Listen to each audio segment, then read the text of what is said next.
Utang luar negeri ULN Indonesia pada April 2021 tercatat senilai 418 miliar dolar AS atau setara dengan 5.965 triliun rupiah. Secara tahunan utang luar negeri Indonesia naik 4,8%. ULN pemerintah dan Bank Sentral pada April tumbuh 8,6% secara tahunan, melambat dibandingkan dengan pertumbuhan Maret 2021 12,6% year on year. Begitu juga ULN swasta tumbuh melambat 1,2% year on year dibandingkan bulan sebelumnya yang tumbuh 2,6% year on year. Kepala Departemen Komunikasi Bank Indonesia Erwin Haryono menilai rasio utang tersebut masih tetap terkendali, tercermin dari rasio ULN Indonesia terhadap produk domestik bruto sebesar 37,9%. Menurut Erwin, angka utang tersebut aman mengingat hampir seluruhnya merupakan ULN dalam jangka panjang.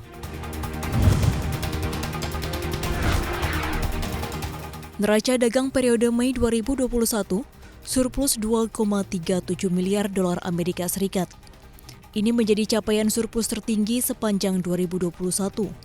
Neraca dagang Mei ditopang oleh ekspor yang tumbuh 58,76% secara tahunan menjadi 16,6 miliar dolar Amerika. Sedangkan nilai impor Mei naik 68,68% secara tahunan menjadi 14,23 miliar dolar Amerika. Secara akumulatif sejak Januari hingga Mei 2021, Indonesia mencatatkan surplus 10,1 miliar dolar Amerika. Ekspor tercatat 83,99 miliar dolar Amerika dan impor 73,82 miliar dolar Amerika. Meski mampu mencatat surplus, Kepala Badan Pusat Statistik Suharyanto menyatakan Indonesia tetap harus waspada terhadap risiko pandemi COVID-19 sehingga dikhawatirkan akan mempengaruhi aktivitas ekonomi.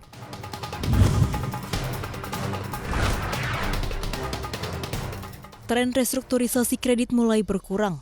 Otoritas Jasa Keuangan mencatat restrukturisasi kredit hingga 21 April 2021 senilai 775,3 triliun rupiah kepada 5,2 juta debitur. Ketua Dewan Komisioner OJK, Wimbo Santoso mengatakan angka ini berkurang dibanding sebelumnya 900 triliun rupiah pada awal tahun lalu. Hingga April, restrukturisasi diberikan kepada 3,71 juta debitur UMKM senilai 299 triliun rupiah. Sedangkan mayoritas restrukturisasi kredit diberikan 1,58 juta debitur non-UMKM senilai 476 triliun rupiah. Wimbo menilai penurunan angka restrukturisasi kredit tersebut menandakan pemulihan sejumlah sektor perekonomian. Namun Wimbo menyatakan masih ada sektor yang terpuruk akibat pandemi COVID-19 yang masuk dalam kategori sektor slow starter, di antaranya perdagangan, konstruksi, transportasi, dan jasa.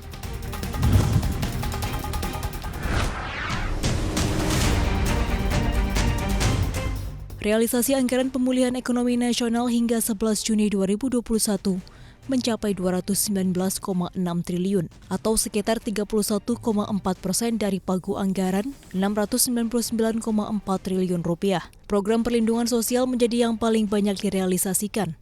Di sisi lain, program prioritas seperti padat karya, ketahanan pangan realisasinya masih minim. Menko Perekonomian Erlangga Hartarto memastikan pemerintah akan terus memonitor sejumlah kendala dalam pemulihan ekonomi di tengah situasi yang sangat dinamis. Pemerintah juga akan tetap menyeimbangkan kebijakan gas dan rem dengan program yang dilakukan.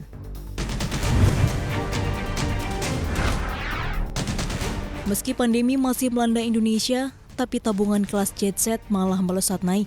Lembaga penjamin simpanan mencatat simpanan dengan saldo lebih dari 5 miliar rupiah tumbuh 432,96 triliun atau 14,68% secara tahunan pada April 2021.